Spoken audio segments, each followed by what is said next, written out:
You're listening to the official PlayStation Magazine podcast. Hello and welcome to the July 2013 official PlayStation Magazine podcast. So it's all gone off since we last gathered to clear your earwax with Hot Games chatter. We know what PS4 will look like, how much it will cost, and a load more details that will be covered in the next hour and a bit. We've sent a man to Los Angeles and back for E3. Got overexcited over reveals of The Division and The Order 1886. And just this morning celebrated a milestone landmark for one of the team, even though the actual landmark, it turns out, is tomorrow. Loads to talk about then, so let's crack on. I'm editor Ben Wilson, and joining me today are associate editor Leon Hurley. Hello. Deputy editor Joel Gregory. Hi. And staff writer Phil Ivanyuk. Hi.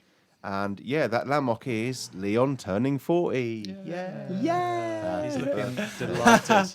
No Oh singing. wow, you've suddenly gone really grey and miserable. It is. I don't know what day you're listening to this, reader, but it is. It's Friday afternoon where we are, in our time, and on Saturday it is Leon's big birthday. So Yeah, I was thinking about it. Not only am I turning 40, but I spent a quarter of that time writing about PlayStation. Wow. yeah, That's a you can't say it with such cynicism. Like, oh, especially we'd love to have your A job better for life I could not imagine. Yeah. Oh, it's so sad. Woe is me. What is the? Let's ask you some questions about your birthday. That's what you want, right? yeah. Celebrate it. What's the best game? You don't even have to admit to loving PlayStation on this question. What's the best game of your lifetime on any format? Really, I think we'd have to be either. I was trying to think, but either Soul Reaver or Oblivion. Soul You did Or say Oblivion. I can't remember because That's Soul, what I said said Oblivion. you'd say. Soul Reaver. I remember because it was the first game. It felt like a proper story, and the music's incredible, and the sort of the audio. And I remember just playing it for the first. It was the first time I played a game that wasn't just here's a bunch of things, shoot them. It felt like it was a sort of really cinematic kind of game, and it really blew me away. And Oblivion, just because I spent so much time playing it, and I don't think I'd ever played like such an open world. You know, there was no real fixed story. It just whatever you wanted happened, and I really, really kind of got sucked We know into you that. so well. Those were the two we said Yeah. you'd Yeah. say. But And I said you'd say your best film of all time was Ratatouille, but apparently Well, that's obvious. I think those two games. I think of the ones that had the biggest sort of impact on me. When we were discussing it in the office behind your back, Phil wasn't there either, and we predicted he would. In fact, let's not say what we predicted he would choose. Let's let him tell us first. What I would Your favourite predict game? Leon would No, predict. for you, your favourite game of all time. Pretend you're turning 40 tomorrow. Right. Your Half-Life. favourite game on all? Yeah, that's what I said. We said Half-Life or Heavy Rain. Yeah, it's Half-Life. I said Heavy Rain was PlayStation, but Half-Life Yeah, was well, overall. Heavy Rain's got. I don't know. Heavy Rain? Maybe I've revised my decision on that. What was yours? Deus Ex. Deus Ex. Mine was Sensible Soccer on the Mega Drive. Oh, Emma's was The Sims 2. soccer. Sims 2. Because Sims 1, you know, that is Sims a 2. low, serious low, but Sims 2, greatest game of all time. Sorry, Emma. Leon, on the subject of funny stuff, what is the funniest moment of your time on OPM? Do you know what, I can't really think of like one. There's thing. been nothing funny. No, It's been 10 years of There's misery. been loads and loads of sort of funny stuff. I mean, probably the funniest thing I guess was when I came down to do like week work experience. And I was like staying in the YMCA, and I remember being bundled in to the sort of do this photo shoot for a magazine supplement halfway through my week's experience, and not sort of realizing that meant I might have got the job because this supplement wasn't coming out till Christmas, and I was doing this in like early November, late October, and having to stand there in. Was I wearing cycling shorts and a suit jacket, holding like a massive? Like you always were. Holding like a massive orchid and doing a sort of photo shoot. That supplement is infamous in. And it went, and the official thing is, PlayStation history. everyone saw it before they met me. So my first sort of time out meeting like PRs and industry people, you know, the only reference they had was me standing there holding this flower, trying to look like a French Connection model. The great thing about that is, didn't the editor at the time, we won't name him, but wasn't he the only man not in the supplement? Everyone else had to dress up and humiliate themselves. No, it's the editor-in-chief. Editor-in-chief, whose okay. idea it was. But then he wasn't that's really a face in the magazine. I know the editor at the time, everyone else had to go away because he was sort of too embarrassed to do it. And I did flatly refuse the original outfit they presented to me, which was a pair of black Speedos and a biker jacket. Someone else had to do it. And Was it Ben Richardson? Ben Richardson did it. And I looked at it and said no, and I was kind of like, even though this boss man scares me and it might lose me the job, there's no way anyone's taking a picture of me wearing Y fronts and a biker jacket. And now we've reached the point where you all have approval of your pictures, just that you're smiling right. That's how times have changed. Yeah, absolutely. We had it hardly on in our time. What's the best foreign trip you've ever done for professional reasons, and why? Tokyo was always good. I was really lucky. Tokyo was. Well, I got to go on my own, which was interesting. I can see you in a sort of Bill Murray role with chasing a Scarlett Johansson. We did chasing her. Yeah, Like, chasing her. with a claw- Yeah. I have nude with a stood on claw that. In the cop shop, handcuffed. I have stood on that crossing where he whispers the thing at the end. Yeah. Like Oh, the really? guide Start, basically hasn't stopped us We've in the all middle of been the road and went, "This is where he says a thing." So that was lovely. Doing it on my own the second time. What, you just did the same thing as Just him? whispering to strangers. I love you. But I had a really good trip as well with Call of Duty 3, where the Activision kind of messed up the dates a bit, and I got flown out there with like about 2 days' notice. And they did offer at the time that I could take my girlfriend with me if I had one at the time. But I was out there for 5 days on my own. I had a phone number of a guy to call who was their American PR. Got over there. I thought you could say guy school because It's got to get you anything you want. The guy, yeah. Well, yeah, I got there and I phoned this guy called John Raffitz, who's their American PR. Like, I got there like Thursday sort of night, and we arranged to sort of meet the Friday to do. Was it Thursday? Anyway, we arranged to meet the next day to. An That important seems detail. important at this point. But yeah, so I saw the game the next day, and then I had a couple of days just off on my own, like Activision sort of covering the bill. This is going to sound terrible, isn't it? It's like Doritos Gate, but it was. Would you give that game again? Oh yeah, the old 10 out of 10. But there was a mess up with the date, Was so that no the one one you could go tried to with give me. 11? So, No, that was a different game. so yeah, I went out there on my own, and I hadn't been, I'd not been doing it that long, so it was pretty weird to just suddenly be put on a plane to LA on my own with nothing but a phone number and an address for a hotel when I got there. But it was lovely. Sound like a killer.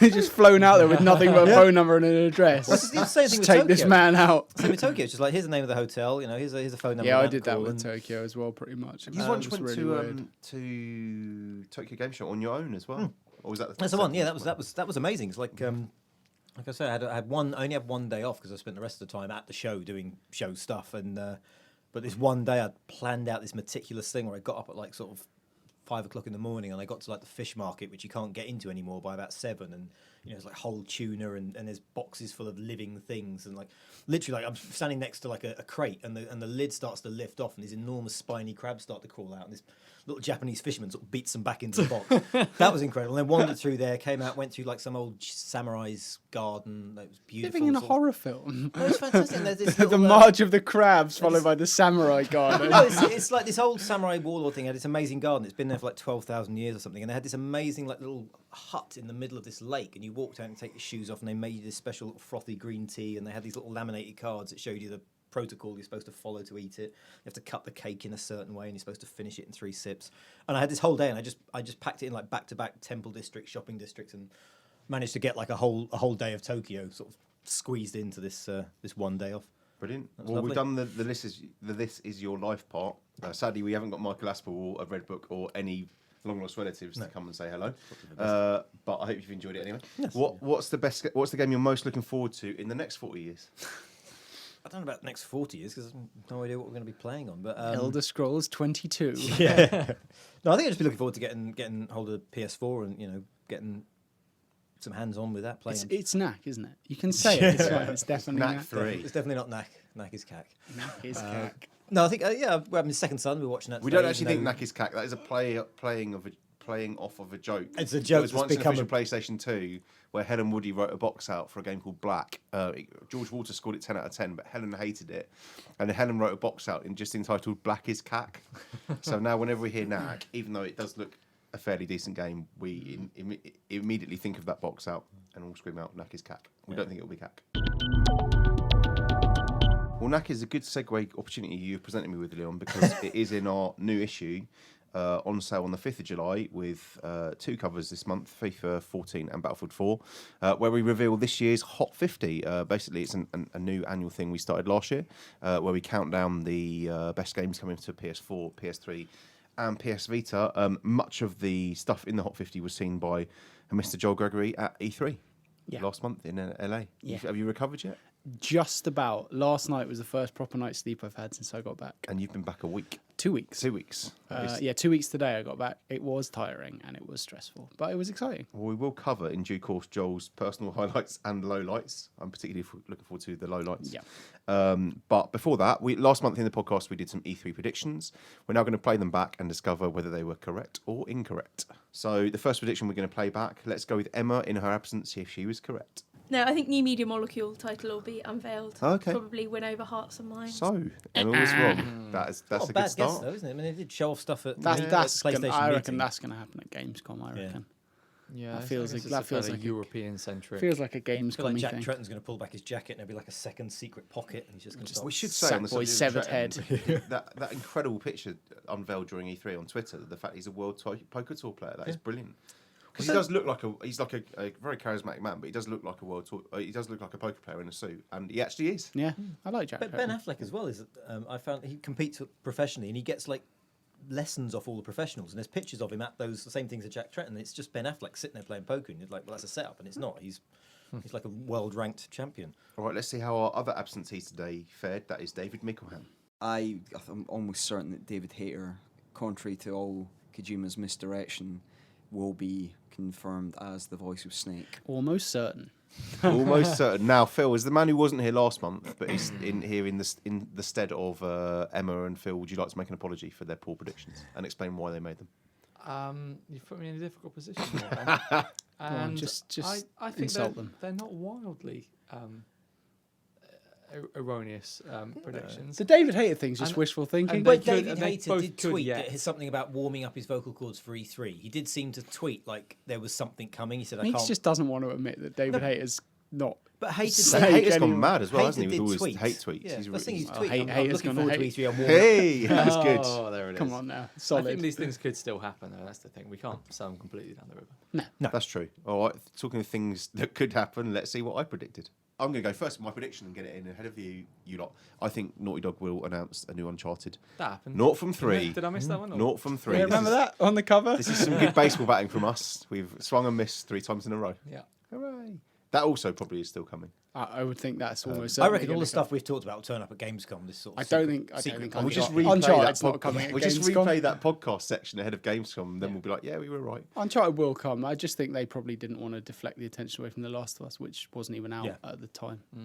All right, Leon, let's see if you haven't gone naught from 3. Let's see if you were correct. I'm going to go with Soul Reaver, which I seem to bring up every now and then. Leon, But that is never out now. they have been registering domains. Again, just they- wishful thinking. But they have since just announced, they wild have stabs since in the announced dark. They just canned. They were working on a game in the Soul Reaver universe that has been canned, and all that artwork turned up. How many years in a row Probably on for the E3 predictions iOS. have you predicted Soul Reaver on the podcast? Most of them. We don't 440. dig that out. We're doing the podcast 4 years. That should be the game we're most looking forward to the next 40 that years. should, The yes. imaginary Record Soul Soul But Reaver. this is the interesting thing. Is on the. I think it was NeoGAF. Someone did a really well researched post. They just went. There have been 10 failed Soul Reaver reboots. Where since that last one came out, Soul Reaver Legacy of Kain, there's been 10 attempts to do another one, and they've all been canned. And the one, the Nosgoth one that's just been finished or canned again, is the 10th in a succession of continual attempts to remake it. So I'm not the only one. Maybe they should just stop. All right, so fail for Emma, fail for Meeks, fail for Ben, fail for Leon. Phil, did you have a prediction? I can't even remember, but bring it home, Phil. Remember you No, you predicted... didn't. You weren't here. I was I just wasn't wondering here. if general was there You anything predicted you predicted? a new game from Ready at Dawn called The Order 1886. You're really good at that. It just there was just Being not co-produced by Sony Santa Monica. Yeah, It's quite a precise prediction. yeah. All right, so Amazing. we've gone 0 from 4. Let's see if Joel, Mr. E3, Gregory himself, got his one right. I think we're going to see a tiny teasy flash of ankle from Quantic Dream of whatever their post Beyond game is. Kind of right. Kind of right. Come on. He was It's- right to the point of it being a flash of ankle. It's the rightest of all of them. They It's the showed rightest. something. Depressingly, yeah. Yeah. It's the winningest, as they say Yeah, in the it's the States. winning. You are the winningest picture in this game of They baseball. showed something and it was quite good. They did. It's sort of bizarre there, what they showed. The Yeah. what's it called? The When sorcerer. The Dark Dark Sorcerer. Sorcerer, Dark yeah. Sorcerer. In your interview, you sort of saying about how like you wanted comedies like really hard to do, and they sort of almost wanted to prove they could do it. It was quite funny. Yeah, I had that bit where you kind of shit. I had that like just paused, ready to go on my browser for like a couple of days. Just kept hitting it Yeah. every now and then, just to get a Yeah, laugh. it was good. Was it as good as the Kara demo though? It was funnier. If their aim was... How was it not funnier? No, I'm not saying it wasn't funny. No, Phil found the card here. If they were especially going That for was if they were hilarious. going for Just comedy if they were going for dissembling. comedy, yes, it was better. I think Kara it wasn't was as like intriguing. No. No, Kara was a great idea overall. Like I mean, it's like a really perfect little short story, just encapsulated in that whole little trailer. And you but wanted it to be a game as well. You didn't want it to just Yeah. be its own little thing. Whereas No, I don't think it was as good. But if he's saying we wanted to showcase comedy, I think they did that well. I thought He's it sort was of saying pretty it's, like, funny. it's harder, it's more nuanced, it's hard. Like It comedy is hard to do comedy. comedy is the one thing that always fails in games. I mean, apart from Portal, I'm trying to think of anything that's raised more than a couple of. GTA is quite funny. Brutal Deluxe. Oh, that has shut everyone up.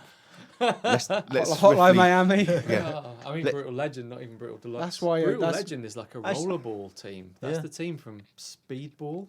Speedball, yeah. Okay, so Well, it's actually, I Brutal think Legend. Brutal, Brutal Legend is Legend. the sequel. Wow. Let's swiftly move on from Yes. our 1 from Anything 5. with Brutal in the title. E3 predictions. So it was a massive fail for us on the predictions front, but it's a massive success for Sony on the PS4 front because they revealed the console and the price and lots of other things that made people extremely happy and indeed forced a astonishing U-turn from Microsoft on their used game policies and some other bits. So Phil, why don't you take us through in brief what was revealed for those people who've been living in a cave for the past 3 weeks and didn't follow E3? Well, crucially, I think is the price. That was the headliner. So it's £349, which is very cheap. It's very cheap. Compared to 429. 429? 439. 439. which is 429 for an Xbox. unfathomably expensive. Yeah, so I mean they've won on the price front, and some of that comes down to not including the camera, whereas the rival console You can say it. The X-Bone. Yeah, the feels so Xbox. wrong on my tongue. Does include the Connect and everything like that, and that hikes up the price. And Sony have been quite transparent about that decision to price it there at the expense of. It does The look camera's like 44 quid, isn't it? yeah, if you there, wanna there buy is a the camera second one. bundle by the looks of it because there's been the imagery been leaked. I think may have even been confirmed by now. There was a Knack and a camera bundle. That's going to. Flying off shelves as we speak. But actually, it's the most expensive in terms of flat out numbers that any PlayStation model. It's not more has. expensive. No, than PS3 was Oh, yeah, 430 odd. Yeah. Okay. So it's more expensive than PS1 and 2. But if you go back and adjust for inflation, the PS1 adjusted for inflation would cost you £500. Really? Wow. Yeah, That's it was some good £299 at the factage. time. This is journalism. PS2. What are you doing? PS2 would cost you £426.20. So This And is PS3 exclusive was to the was OPM. about that at the time. Yeah. So now it would be so more this is the expensive. cheapest So it is PlayStation really cheap. ever. I think Bang, done. Yeah. I think like so if you think about PS3s, I know with my PS3, I sort of basically waited until it hit that kind of £300-ish sort of mark, and I think that's when they saw the price, the sales kind of pick up. So they've gone straight for what they know is that kind of Yeah, I people think kind of go, I can sort of afford that. I think everyone thinks that's reasonable for a next gen machine. As powerful as it is, the lifespan it'll probably have 350 quid sounds pretty good to me. yeah. And for the 350 quid, Phil, what do you get in the box? You get one Gwyneth PlayStation Paltrow's 4. severed head. You get one DualShock. You get a headset. You get a power lead. You get an HDMI lead, which is new. It's good because it That's only it. has an HDMI out. Yeah, it does. Yeah. And a USB cable. I think the HDMI. The HDMI's good. Also, Lead a is headset. good You never news. got a headset before. No, you didn't. I don't know what it's going to. It's like an in-ear. Yeah, it's The, like an headset's like in-ear. it's like a in-ear, just like a single in-ear bud with a mic that hangs down. Like it looks like almost like a phone headset type thing. It's not like just an one elite side. gaming headset, No. but it's No. better than nothing. Yeah, and it should hopefully promote more of a kind of communication culture on PS4 because on PS3 you never really get many kind of headset heavy matches. No one ever. No, really and also talks. now they're going to have cross-game chat and Yeah. stuff. It's good that everyone has a headset. Yeah, they That's need- good. yeah, Even they- if it's not a it's- very good headset, it's good that everyone will have one. they focus on the features they need the thing to have and to sort of flourish. Yeah, And of course, the console plays used and new games as in the way in which you're currently used to. So you can take your game to Game Station or Game or HMV or wherever you trade them in. You can do whatever you want with them, no questions asked. And indeed, that's the difference, or was the difference between Xbox and PS4 for a time until Microsoft changed their DRM policies and will now be doing the same thing. Even so, you're still getting a PS4 for 80 quid cheaper. Hooray! So that was the good news. There was a slight sting in the tail to do with multiplayer. Phil, tell us what that was. So to play games online in multiplayer, you're going to need to be a PS Plus subscriber, which is it's bad news. Everyone wants free stuff, right? So in Yeah. that sense, Because it's you'll be bad getting news. like Driveclub. You get with all the free games. Driveclub will be one of the first free games. Like day one, you'll have a free copy of Driveclub if you. I'm not sure it is bad news. No. I actually think it's good news. If you look at the lineup for July, I mean, July you got Battlefield 3, Payday the Heist, and is it Saints Row 3? Yeah, that's 3 free games. Good Yeah. games. And they're always quite good games, and there's always like a few quid off here and there on like other games. So it pays for itself, especially if you got Driveclub on day one. That's a 40 quid game you Yeah. got for free. I think it's good because I think the value PS Plus provides, everyone should really have it. And at the moment, probably a lot of people are going, yeah, I probably should get it, but And now you're not forced to get it, but you're coerced into getting it if you want to play multiplayer. But then you will get so much stuff on top of that. You'll suddenly realise, where have you been all my life? I think it's bad news with benefits. To be Yeah. I think it's mad. I'm spinning it slightly, Yeah. but I really do think like when you've got it, you'll suddenly work out go. what is a year, what is like a day. What? Not very much. 39, Plus- whatever, 39.99. That's what research is for, Liam. That's what Phil did before. He It's came to the it's podcast. not. It's really not a lot, and it's I so was it gives you making so videos. much. It gives you so much stuff. Like you will get it, and you will, like you say, you will have Driveclub and loads of other stuff basically forever. So. And if it It makes could be the worse. service and the network better, and faster downloads and more Well, that's what stable Fergal downloads. Garo said when I was talking to him that a lot of that money is going to be invested into the infrastructure of PSN, so it's better while you're playing. Cross game chat will actually work. You know, you'll have, you don't need to pay for this. You'll have background downloading and stuff like that. The whole thing's going to be a much more smoother and kind of richer online experience. And the PS3 sort of infrastructure has had its bad days, weeks, Yeah. but we're not paying for it. Like No, Yeah, now is the opportunity for them to sort of take our money and prove that it's going to be used properly. Overall, I think we were all pretty happy with with E3 and from a console perspective, hardware perspective. I think we all really like the look of the machine. I think the pricing's obviously great. Everyone concur with delighted. that? I thought the conference was a tiny bit light on massive game reveals, but the actual that doesn't really matter now. The actual hardware's Yeah, that's what I was going to get to next was the games, because there were a few moments where we got to see more on Knack and Infamous and Killzone, and other than that there was a handful of new game announcements. Leon, which one stood out for you? well, the Division was interesting because obviously no one knew anything about it. It hadn't leaked. And there was this very, very long rambling kind of intro that went on forever. And you're sitting, what the hell is this? And then suddenly it's this amazing looking game, and it's sort of been pitched as this kind of online RPG persistent world. We were talking about it the other day, weren't we? So the best analogy we came up with is sort of almost like a bit like Borderlands, but more than other people will be in your game. So you almost be playing like Borderlands 2 co-op with a bunch of friends, and you could find other groups of people in this game world. And the Division is essentially like a special forces kind of unit that are meant to deal with problems. And there's been some kind of pandemic, and you're in a kind of post-apocalyptic, but not post-apocalyptic, but the world's just gone to hell. And you and a bunch of mates are in there trying to put the world to rights, and you can sort of meet other people and level up your XP. And I think it just looks like an interesting idea. The companion app stuff looks really good as well. Like It looks beautiful as well. yeah, the it looks game. absolutely lovely. Like the stuff when they were shooting the glass in the cars, and you were going, "That's exactly what it looks like in the films." Like that's real glass It breaking. was really, really good. And people on apps can play in your PS4 game. So when you see a drone flying around shooting people and doing stuff, that's someone on an app controlling it in real time. There's a lot of those out at the moment. The Order, Yeah, the the Order, Division, the the Division, Crew, the the Crew, Last yeah, of Us, the the Last of Us. Bureau. There's it's just definitive, isn't it? Don't know where the next sentence is going. Yeah, it's strange. Phil, which is your favourite of the? My favourite the Is it the Crew? I'm not sure about the Crew. Is it the Driveclub, the Killzone? The Drive Club. Maybe it's the Division after being slightly. You didn't down like on the it Division a bit. before. Well, I mean, you're giving me The Order. Surely you like the Order. That I seems quite like a like the film. Order. It doesn't seem like a third-person game, so I need to see a bit more about What, it. you'll only play stuff if it's third person? That's your rule. No, I mean the trailer makes it look like it's a first-person game, but it's a third-person action, and so I have to see how it's going to play. They were describing it the other day, saying it's going to be very sort of cinematic, and they want to make it very kind of filmic. They were talking about they've modelled like lenses and camera lenses and stuff in the engine to create like this sort of cinematic feel.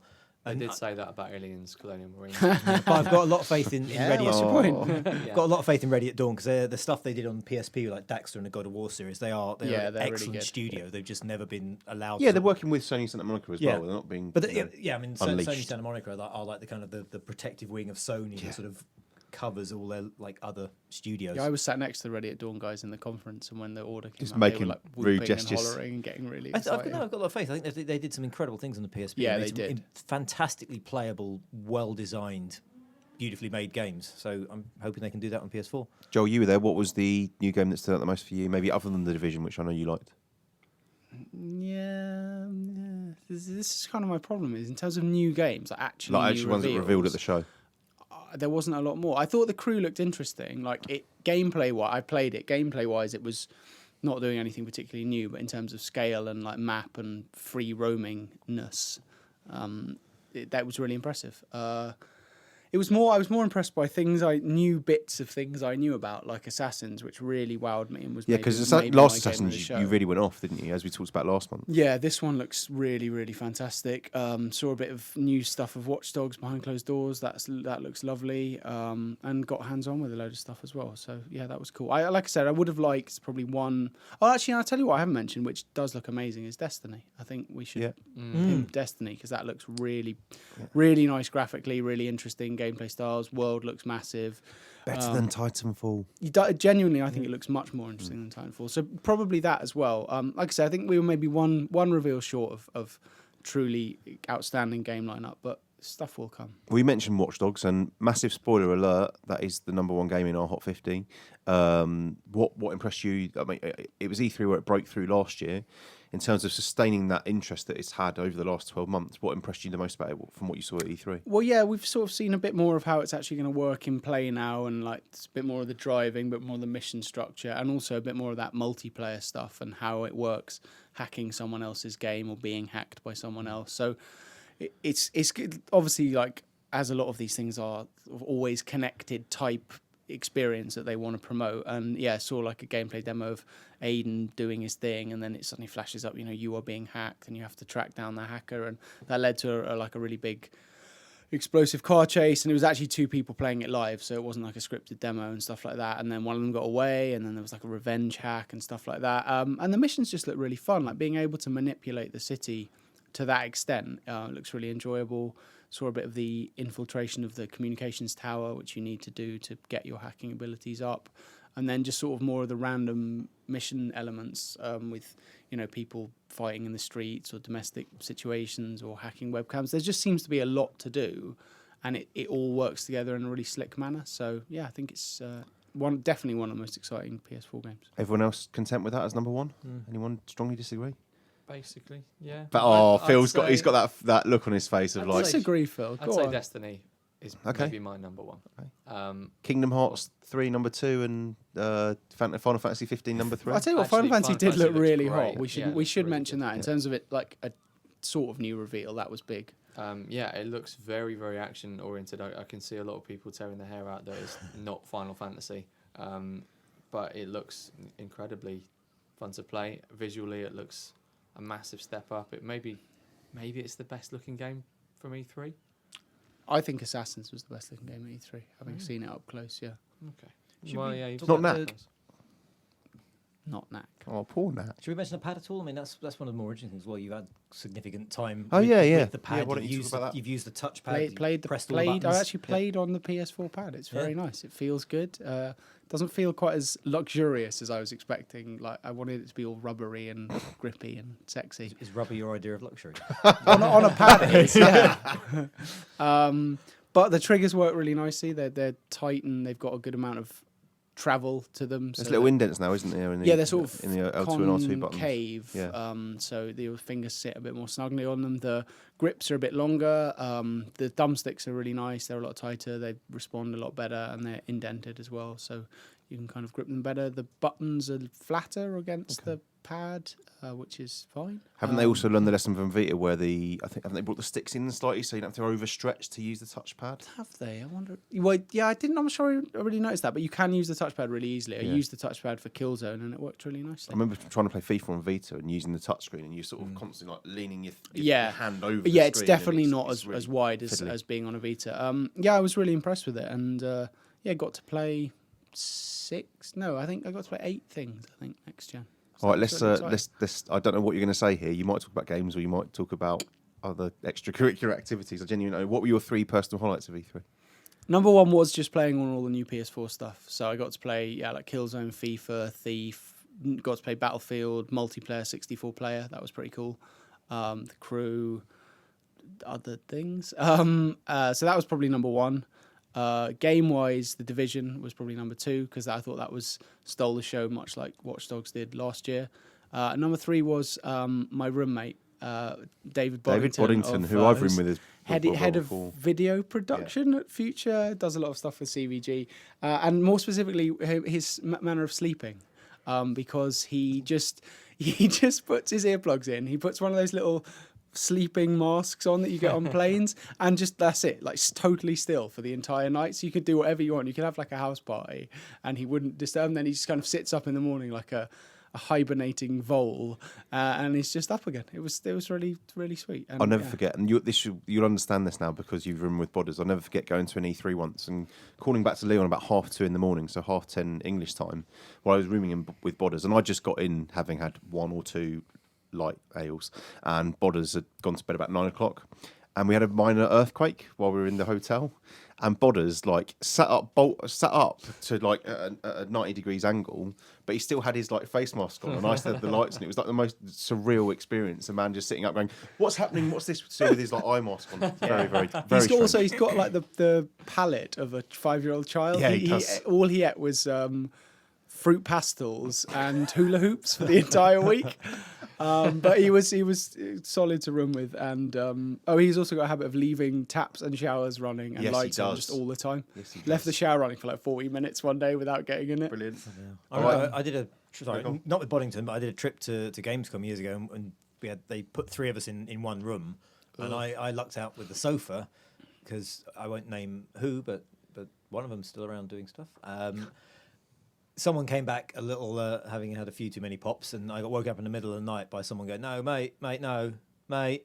And the guy was just drunk, trying to just spoon with the other guy in the double bed.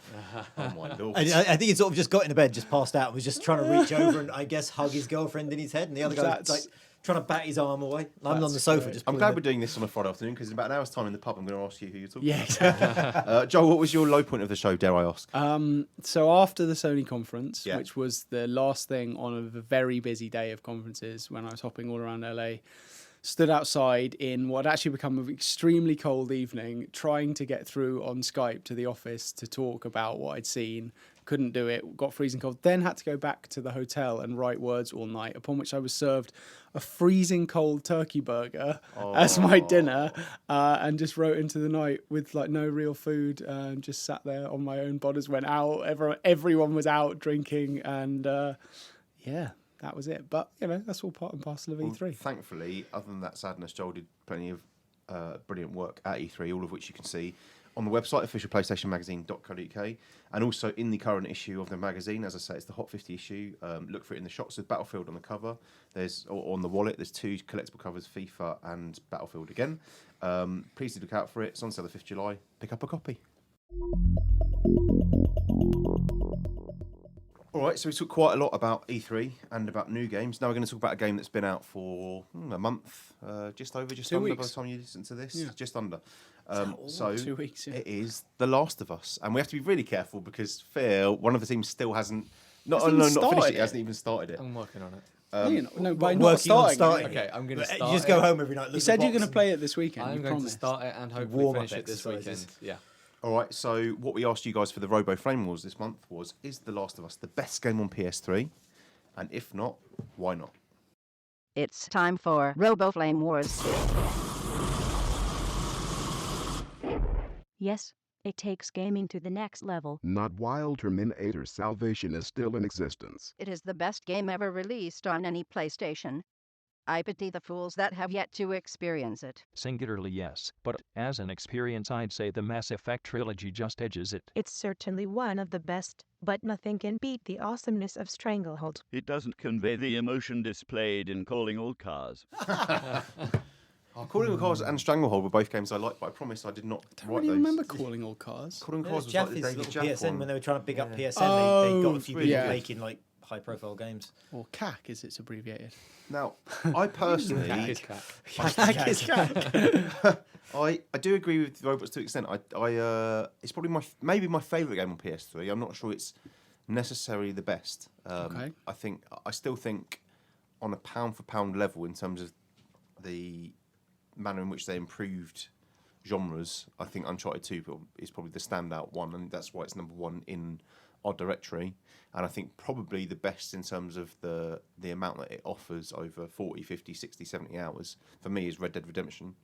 But I would say it's probably my favourite. Anyone else feel it is the best game on PS3? No. You're going to say now, if you want 70 hours in something, go Skyrim. No, I Obviously don't. I think you almost want to sort of go Skyrim, but give don't swim because your machine will crash. You want to sort of give it some time and like look back, and I think it's almost too early to call. I mean, I think it's one of the most sort of impactful games I played on PS3. Like, there's bits in it we obviously can't talk about that had such an impact on me that I think I'll remember them for a long time, and I can't wait till we can actually talk about it freely. I think it's probably one of the most important games, just in terms of narrative and sort of storytelling and what you can do with a game. I think it'd be difficult for anyone to disagree with it being like at least in the top 5 best games on PS3. I think I agree with you about Uncharted. I think that Uncharted 2 laid the foundation for everything that Naughty Dog has been able to do since, and I think the massive step up between the first 2 Uncharted games is still the most drastic improvement I've seen a franchise make. Personally, I would rank The Last of Us, in terms of best games, probably behind Red Dead and BioShock Infinite. See, I still don't get Red Dead. I guess you haven't played it. I don't know. So I haven't played it yet. The bits that it's going to have to beat for me to become my favourite game on PlayStation, or maybe the best, are 2 particular moments in 2 of my favourite games. So reaching Mexico in Red Dead is incredible, because you suddenly realise the scale of the game, and that moment made me slow down and enjoy all the kind of finding a snake and skinning in terms it of individual gaming moments. I think that's my favourite ever. It's really quite a moment, and you just embrace that. Okay, I'm just living this life now. I'm not playing a game. I just need to take in everything around me. The second moment is shouting in Heavy Rain. Oh no, not well. It is Heavy Rain, but it's not. It's slightly after the shouting. It's just trying to reconcile with your other son.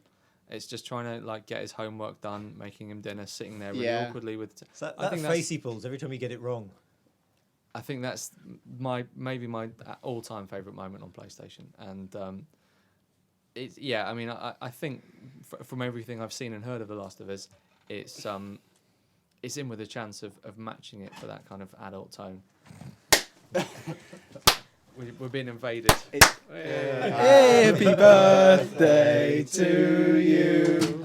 Happy birthday to you. Happy birthday, dear Leon. Happy birthday to you. Oh, Phil, you totally gave the game away. Your glance through there clued him in. So there is what can I do? You could have not looked. I heard a noise and I thought for a second someone was coming through the door. There is a magazine tradition called Cake and Stare, where obviously we provide the birthday boy with a cake and some presents and a card. It's never normally come with a big knife like this. We've never done it on air. We've never done it on air before, so we thought we would do it for the first time. So somehow, Leon. See, I'm now reading the card, which is like great. The tradition is normally to buy fairly abusive cards and fairly horrible presents, but because it's your 40th, we thought we'd get you something actually quite nice. Or that was the idea anyway. Well, if you don't like it, we still have the receipt, or you can just throw it at my head. Yeah. So it's a very posh-looking box. Blimey. Yeah, you are listening to this, so we bought Leon a watch. It's an extremely posh-looking watch. It's an extremely posh, grown-up-looking watch, yeah, which we hope he likes. It is the most adult present I think that's ever been purchased for a birthday. See, Leon, now you're happy to be 40, right?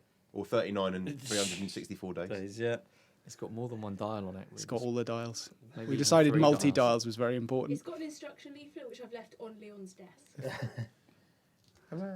Sorry, thank you, We've everyone. been joined here by our managing art editor, Milf, and our deputy editor, Andy, and production editor, Emma. Emma, your prediction was wrong for me 3, by the way, as we covered earlier. Is that why you didn't come today? Yeah. Plus, you kept me locked in a dungeon. Also, they probably can't hear your response because you're off mic, but you know. Yeah, this is a sound engineer's nightmare. Absolutely. Dead air is a crime. I have to look at the instructions later and work out how to. So the little hand does the hours, and the big hand does the minutes. Why does the little hand? Why does the second hand stop if I press that button? 2, I don't know, Leon. 3, 4. We'll figure it out. Instructions are on your desk. Anyway. If you'd like to wish Leon a happy birthday, please send pictures of your genitals to at Leon Hearn. Why does it do that? Anyway, Leon, that's not for now. So we'll take a short break and have a little sting while Leon sorts himself out, and maybe eat a bit of cake, and then in what will probably take us 10 minutes will be no time at all for you readers. You'll hear us talking about reader letters. See you in a sec. All right, so we were discussing whether The Last of Us was the best game on PS3 or not, and then we were really interrupted for Leon's birthday. Leon, happy birthday. Thank you. We're now going to do some reader letters as promised. So the first one is from @Jimmy_boy81 on Twitter, and he asks, "What's the best 7 out of 10 game?" Leon looks really lost. I doesn't know what's I happening. didn't have my script.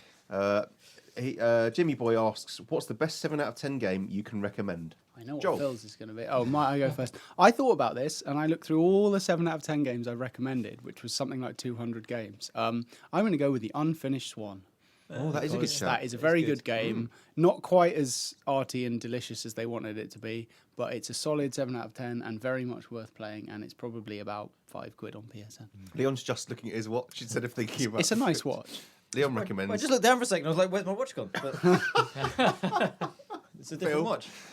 I think I've probably found a way to mention this game in every podcast and review and preview and feature I've ever written, and it's Asura's Wrath. There it is. There it is. One of my Which you were passing on to someone else today, weren't you? Yeah, absolutely. Milf was wanting to borrow it, and I wholeheartedly recommended it. It's barely a game, which is why I ended up not giving it a higher score, but a very entertaining barely a game. So I thoroughly recommend tracking it down, especially now it'll be a bit cheaper. Leon? I can't think of anything recently, I think, but my benchmark kind of like a 7 out of 10, but still amazing game was always been Fatal Frame 3. What was it called in... Is that even... What? Wow. That one. Yeah.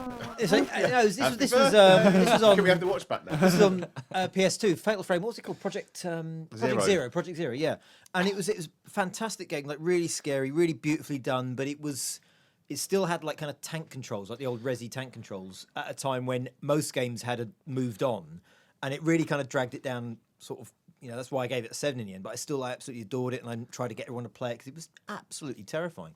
So you're recommending Jimmy Boy buys a PS2 just so he can just sample? I'm just saying, Project I Zero always again. think of that as like, I think it was probably quite early on as well. It was one of the first sort of year or two I was sort of writing about games, and it was the first time I sort of wrote a 7 out of 10 and was kind of like, I really love this game, but I can't give it any higher than that. It feels like that's the score it should have, no matter how much I love it. Yeah, I felt the same way with Asura.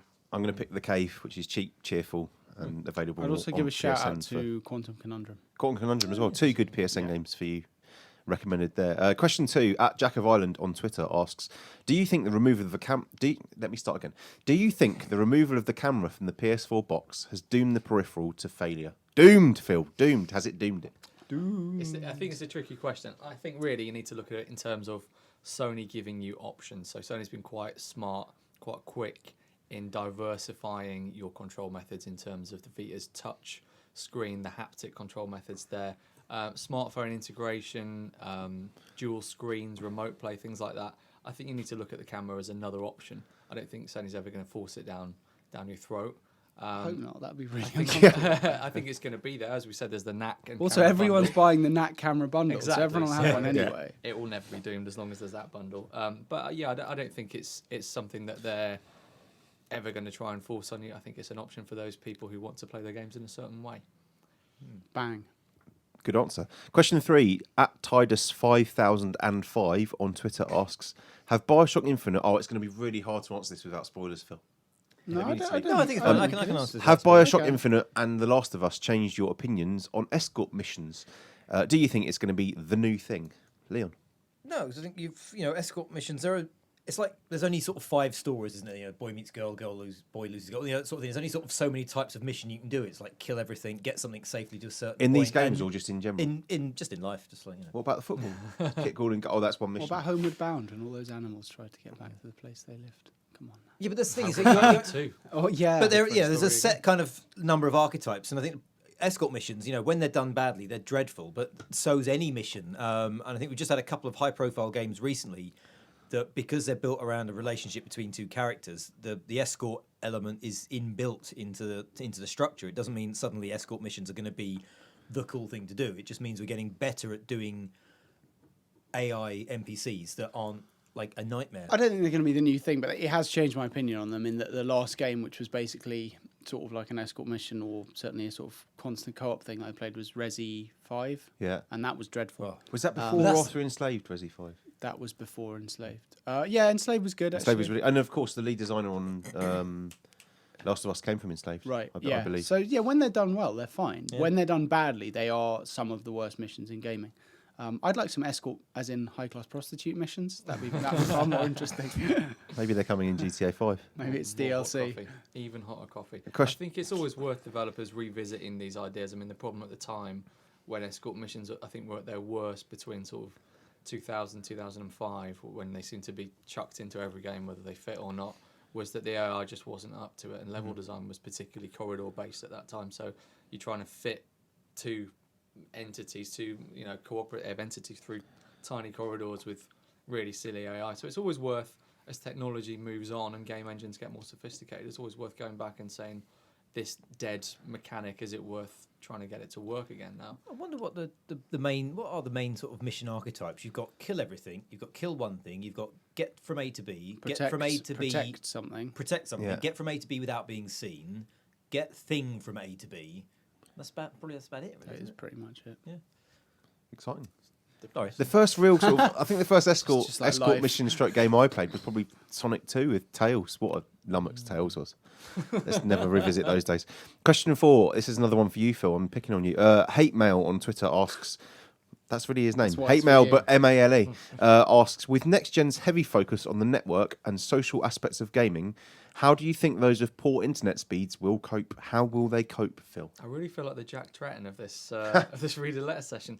I think You're better than the Don Matrick, eh? Yeah, definitely. I think the overnight downloads is probably going to be the worst case scenario for somebody who is living on a farm and has, a terrible internet connection. At the end of the day, the social thing is something you can opt in or out of, and it's never really going to determine whether you buy a game or not. If you really want to play Driveclub, you'll find a way to enjoy it for the driving rather than... Life finds a way. But also, I think also you have to say the two best games we've played this year so far that we've talked about in this podcast are single-player experiences. That's the reason they're so good. The Last of Us and Bioshock. That's not going away. I don't think they're going anywhere, no. Sorry, Kim. I was just, in terms of downloading the games, I think that's going to be the kicker for people who... might come to rely on the store as box copies become a little bit scarcer. That's not really a PlayStation thing. I think that's a high street thing. But also, looking down the line as the generations moved on, looking at PlayStation 3, the marketplace has changed an awful lot. And the internet, the standard of our internet in general has improved a lot. I don't think it's going to be a persistent problem for PS4. I can't see it being a massive issue, because I mean, download speeds, obviously, yeah, if you've got slowish internet, it's going to take a while to download stuff. But I mean, you can do Twitter on your phone with like an E-level connection. I was playing like Medal of Honor on a 14K dial-up modem. Absolutely no problems whatsoever. So obviously there's a bit more data being flung around. But Then in they terms invented the wheel shortly after yeah, that as well. It was on the wheel. It used to actually be strung out. I had to plug it in to use it, and it was the wire only just reached. So there was this razor sort of taut wire stretched from the computer to the phone line that people had to step over. 4 dead cats beneath the wire. 14K. I mean, my phone's faster than that now, and I could play online. I could chat to people. It all worked perfectly. Be fine. Life will find a way. Absolutely. Question 5.